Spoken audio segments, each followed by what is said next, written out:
Hello everyone and welcome again to our live discussion this week. My name is Naveen Agarwal and I'm so excited to be live with you again this week. We have been doing it for a few weeks now and I hope some of you are joining again. But those of you who are new, I welcome you all, and let me tell you a little bit about what we do each week.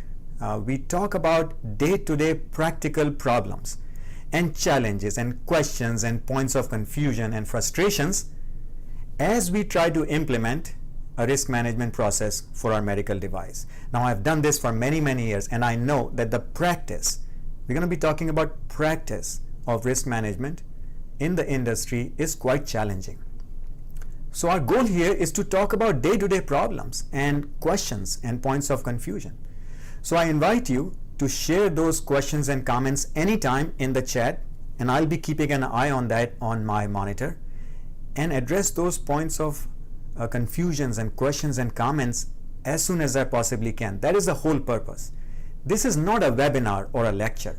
So this week, actually, I will not even have any slides for you.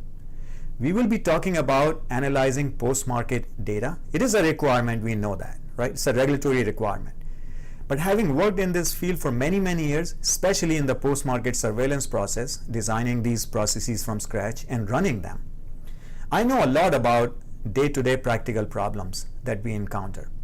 So my hope and goal here is to be able to engage with you and collaborate with you in trying to understand these common day-to-day problems and questions. So please don't hesitate anytime, share your question and comment in the chat. Be mindful that this is a public forum, so do not share any proprietary information or business sensitive information. Please stay professional at all times, especially if you disagree with any of the comment or discussion going on. And finally, know that this is only for the purpose of information and sharing collective knowledge. Whatever we discuss today is not meant as a regulatory advice. This is not about regulatory compliance or non-compliance. This is more about solving day-to-day problems and doing things right in the right way so that we can be effective in our risk management process. So this is what it's all about. So take a moment, introduce yourself, where you are joining from, what do you do as part of the quality management system or the risk management process, and just enjoy. Sit back and enjoy and participate. That's the whole point. So we have Dr. Sushma joining us. Is the session for medical device post-market data or pharmaceutical? So our focus in this conversation, Dr. Sushma Polisari, is mostly on the medical device industry and the requirements and the practice. Having said that, some of the principles and the concepts that we talk about are applicable across the board. Pharmaceutical industry develops a lot of combination products, for example, that may be device-led. And a lot of the conversation we will have in these live discussions may be quite relevant. But if you have a specific question, please share that in the chat below. I don't claim to have all the answers, but I do promise to come back to you with a more focused conversation and more detailed discussion in our future sessions. So thank you for joining. Today we will be talking about we are continuing our conversation from last week about analyzing post-market data. Last week we talked about sources of data. This time we're going to start focusing on the methods of analysis. Now, before we jump into the methods of analysis, again, let's take a step back and ask the question why? Why we should be analyzing post-market data? Now again, the quick and easy answer is it's a regulatory requirement. Yes, I know it's a regulatory requirement, but why is there a regulatory requirement on analyzing post-market data in a timely way? Well, number one is we have to continue to ensure the benefit-risk ratio, positive benefit-risk ratio for our medical device, right? We want to make sure that the benefits significantly outweigh the residual risks. That's what we have to do, because that is directly linked to safety and effectiveness of our product, which is a regulatory bar. Our product must always be at all times safe and effective, which means benefits should exceed the risks. Now that's really at a much higher level, safety and effectiveness. But we also want to ensure good quality, good reliability, consistency even if device related issues in the field are not resulting into safety related adverse events, right? We got to do that because that's how we compete in the marketplace. So both ways, quality and reliability as well as safety, benefit, risk, safety, effectiveness. That's a big picture. So let's drill down a little bit. Again, so we have Rupesh joining in this forum. Rupesh, you're sharing you're not from the pharma background, but again, I welcome everybody, whoever might be interested, whether pharma, medical devices, combination products. Hey, why not? Benefit risk is applicable to many other industries. Automotive, all are welcome, because the more we learn from each other across the industry, the better it'll be for all of us. It'll expand our view. Okay, so big picture of why we should do analysis, right? We talked about benefit risk, we talked about safety effectiveness. We have to keep an eye on new harms that we uncover as part of our product life cycle. Medical devices stay in the field for many, many years, and we learn new things every day. So we have to keep an eye on new risks. And from a 14971, which is a standard for risk management, we are primarily concerned about safety and risk of harm. Right. So yes, new harms. But in doing so, we also need to learn about new hazards associated with the use of our device.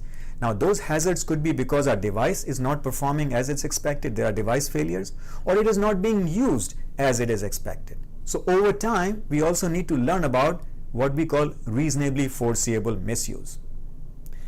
Our foresight needs to improve over time. As our product is used more frequently in the marketplace, we need to learn what kind of new use errors that we may not have thought about are occurring in the field, and are we still safe?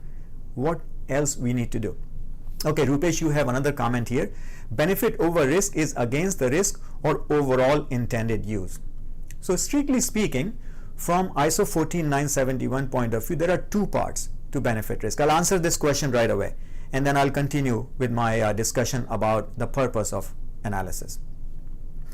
Now we have to look at the benefit risk balance of each individual risk after implementing controls, which is called individual residual risk analysis, and make a decision if that specific residual risk is still tolerable, still okay compared to the benefit of the product. Now we also have to talk about overall residual risk in the context of the overall benefit in the intended use.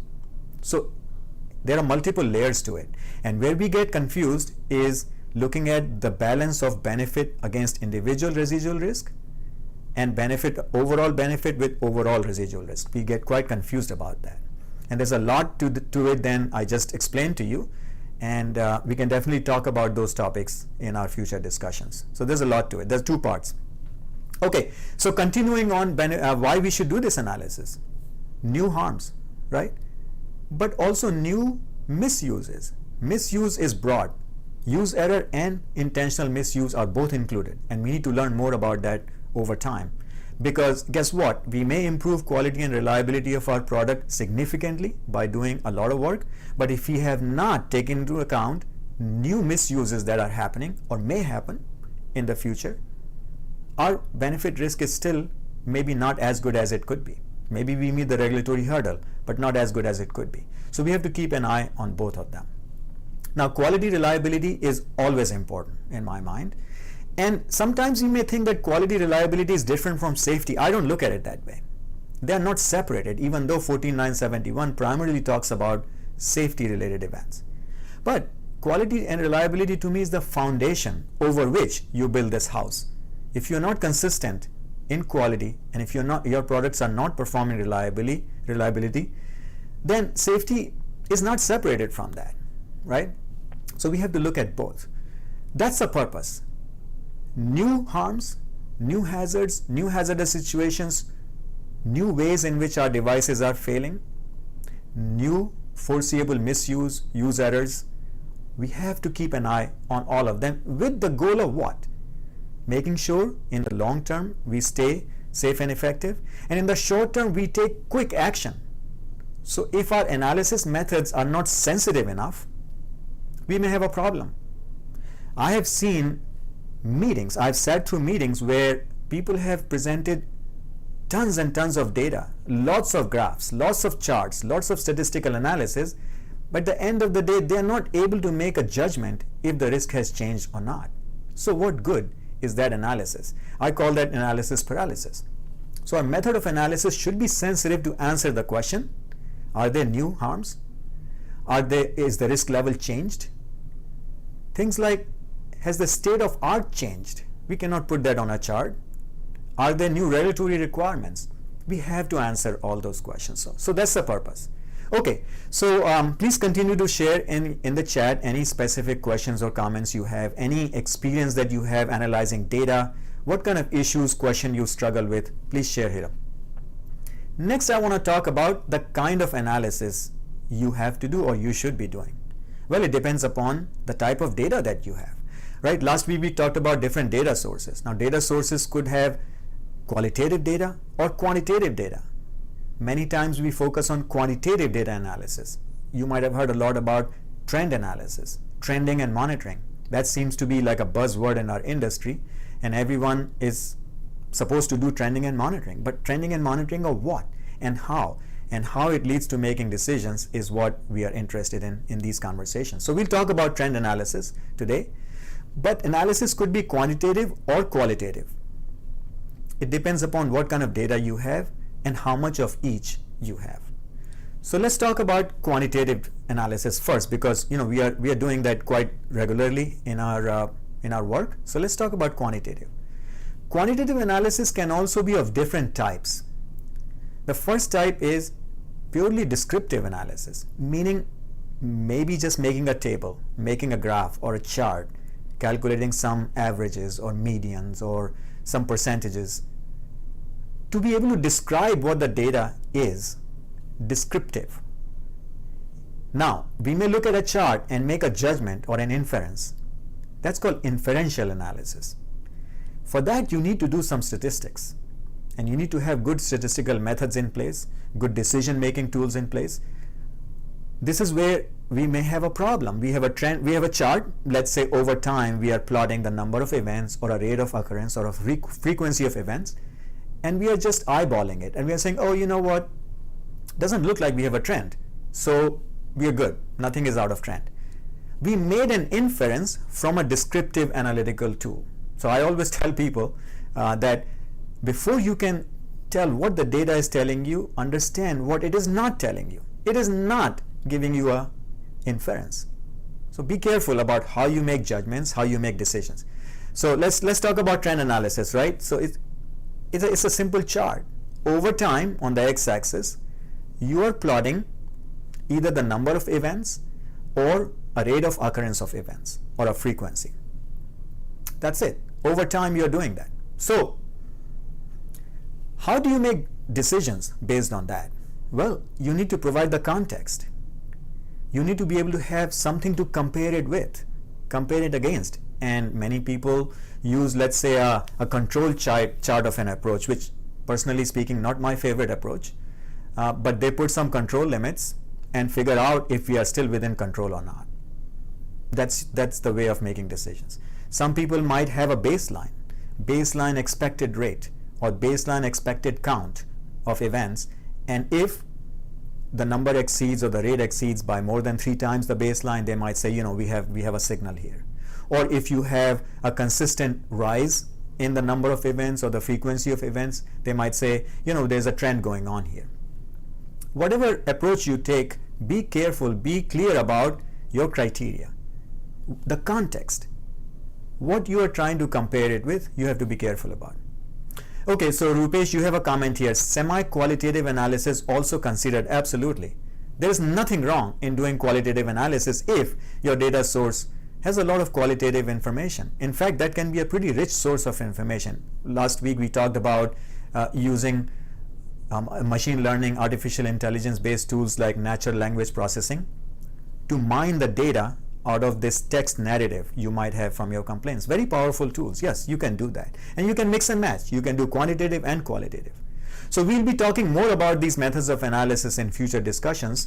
Let's focus on the quantitative analysis today, because that seems to be happening quite frequently and generally an expectation that you will look at the complaints data and do some quantitative analysis. Trend analysis, trending and monitoring seems to be a favorite thing. So we want to talk a little bit more about that. So the kind of questions, before we jump into the analysis methods, we should talk about the kind of questions we want to answer through our analysis, right? Has something changed? Is there anything new? Should I act? At the high level, this is what I want to know. When should I act? So in the context of trend analysis, is there something new? Hard to tell, because trend analysis on already known event. We might have to start a trend analysis for a brand new event in a separate way.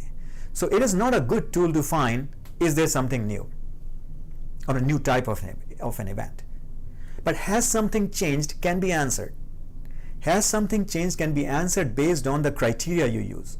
If you use a baseline approach, if you use a moving average approach, you can probably answer that question based on the criteria you establish.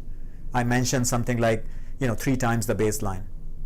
Could be a significant signal for you, but depends upon what the baseline is and what is relevant from a practical point of view. 6 in a row going up could be a significant signal for you. Okay, so we can tell, has something changed?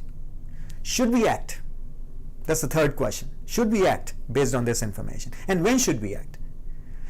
So one of the challenges I think with trending and monitoring is that a trend, in my view, is not a signal. And it may be too late for you to act if you just wait for a trend to happen. That is where you have to understand the limitation of trending and monitoring. It is not very suitable for analyzing signals. Your data may be buried depends upon what you use. If you use something like number of medical devices sold or number of procedures performed as a denominator, your data may be too weak, your signal may be too weak to identify any reasonable or meaningful changes from a practical point of view. You have to be aware of that. So it's not a very good tool for signal detection in my mind. It is a good tool for understanding over a long period of time how we are doing. If you have a mature product, trending and monitoring can be useful and helpful because you'll be able to establish your baseline levels or your control limits in a much more reasonable, practical way. So pay attention to that. But I would like to hear from you. What is your view? What kind of questions you are trying to answer by using trending and monitoring, and where you find it difficult to make conclusions about the type of risks you have, the nature of risks you have, the changes in the risk level based on trend analysis. Please share that in the comments below and we can have a very good conversation about that. So my experience with the trending and monitoring is that it may work well for a product that has been in the field for a long time, fairly mature, fairly stable, and you have good understanding of when you should react because you have seen a lot in the past. But it is important to pay attention to the context, how we are defining the criteria by which we will take these actions or make these decisions. If you're not able to make judgments, conclusive judgments every time you analyze the data, if your risk level has changed or not, you probably need to look into how you are analyzing and what criteria you have in place and do a little bit more work around that part. But if you are struggling with having to derive this conclusion, very clear conclusion, confident conclusion that the risk is same and acceptable every time you look at it, you should look into how you are doing this analysis. So it may work. So let me visit again the topic of denominator. We try to use something in the denominator to normalize our events, rate of events or frequency of occurrence, whatever we want to do. Be careful. Be careful around that because I want to share with you a common practice is to use the number of devices sold as the denominator. But recently there was a FDA warning letter in which they challenged that approach. They felt by doing so we are underestimating the risk because we should be looking at the number of devices implanted. It was an implantable device, not sold, because a significant proportion of the devices sold has not been implanted. So keep in mind, context is important. Assumptions you are making are important and you should document that. Okay, so we have a comment here. Trending needs to have direct input into risk evaluation and assessment. Absolutely. Yes, because we are trying to answer the question, is there a new risk? Has the risk changed? And if it has changed, does it continue to stay acceptable? That's what we are trying to do. And also we are trying to make determinations about what actions we should take and how quickly. Do we need to initiate a recall right away? Or do we need to send out a letter first to the doctors? Do we need to report it to the FDA right away as a voluntary measure? We have to make all those decisions and judgments, and our analysis should be capable of providing that guidance to us. Otherwise, it's not effective. Continuing on trend analysis. So to summarize, it's a good tool, I believe, for a product that is fairly stable and mature. But it is not a good tool if you're just going into the market with an innovative product. You have to do a little bit better. And there are analytical methods that you can use to detect signals. So we have a further clarification. I meant it's not just a bunch of charts and numbers. Yes, you're right. Charts and numbers are a starting point. Charts and numbers are a starting point that describe the data, but they are not enough to make an inference or make a conclusion or make a judgment. You have to do more work. And depending upon the type of data, the type of analysis, the type of statistical method you are using, your level of confidence in the inference may be different, maybe lower or higher depending upon these variables. So you have to be aware of what judgments, what decisions you are making, and what is your level of confidence in that judgment or decision. And over time, it will improve. So yes, thank you for sharing that opinion with me here. It makes perfect sense. So let's not stop. We can't stop. We need to evaluate effectiveness of our data analysis methods by looking at our ability to make those judgments or make those inferences month after month or quarter after quarter. Key points. Is there anything new? Has something changed? And should we act? Big picture. So I like to talk in terms of big picture, big questions to have in your mind to see if your methods of analysis are effective or not. So I want to share with all of you this very good resource. It's a technical report from ISO 20416, Medical Devices Post-Market Surveillance for Manufacturers. It has very good guidance and examples.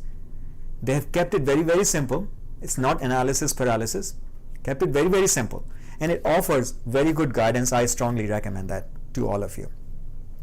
So we talked about trend analysis, but what about let's say bar charts or Pareto charts? Those are also simple tools. They're also descriptive tools. Depends, right? If you're trying to figure out the big buckets, big categories of complaints, big types of device failures, what are the top 3 or 4 or 5 that I should immediately start working on? It can help you make that decisions. Has something changed compared in product A versus product B? How does product A look like versus product B? And it's a discrete data, you can do bar charts. So you can do a lot of statistical tools, and those are not the only tools, but these are quite simple.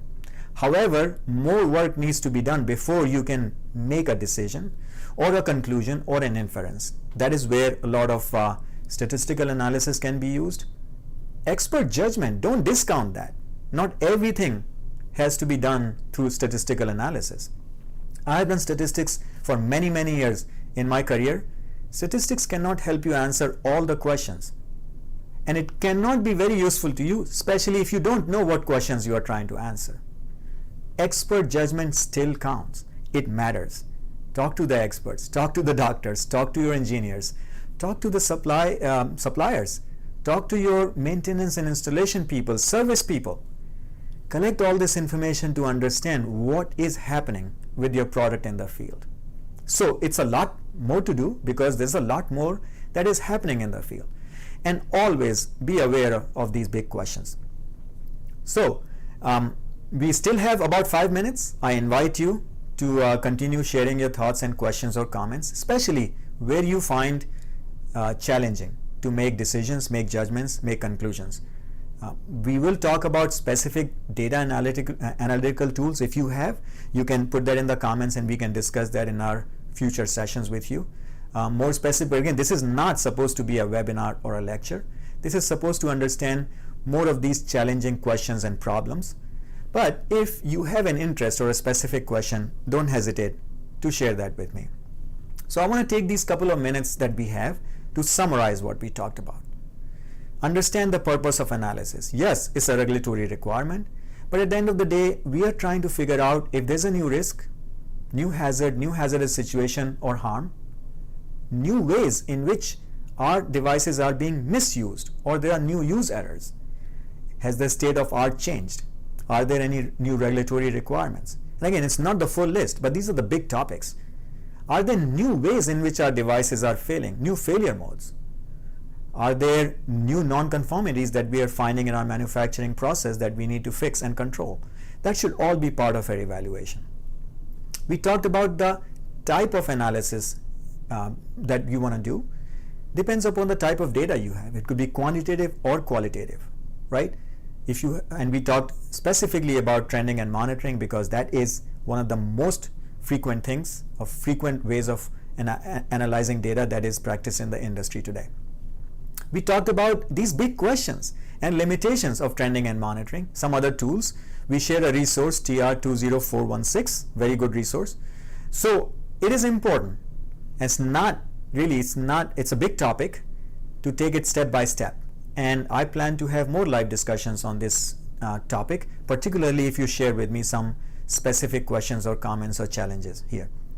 We have a comment from Rupesh here. Overall residual acceptability need clarity. Okay, so from that I'm understanding from you that you would like to learn more about how to evaluate overall residual acceptability. So I'll take a note of that and we'll talk about that in some of our future sessions.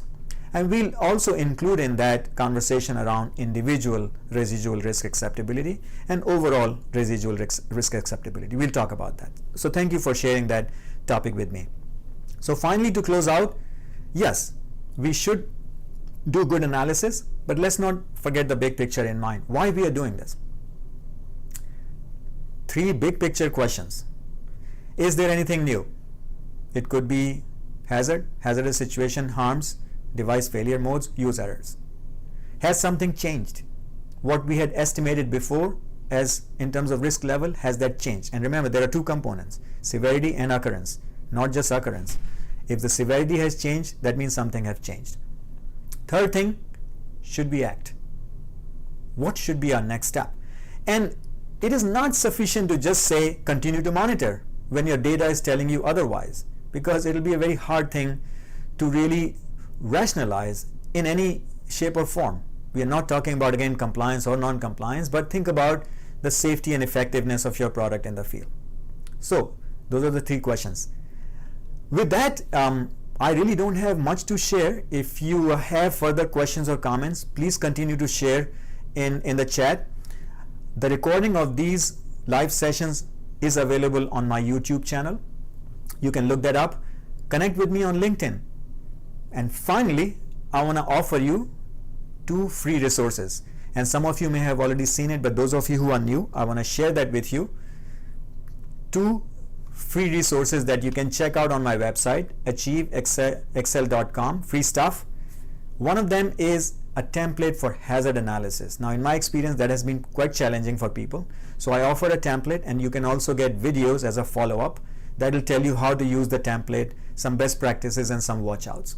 And the second thing is a free membership in my knowledge sharing forum, which I invite you to join and attend. It is free, and you can find the link on the website. I look forward to hearing from you and connecting with you soon. Please take care and have a good one.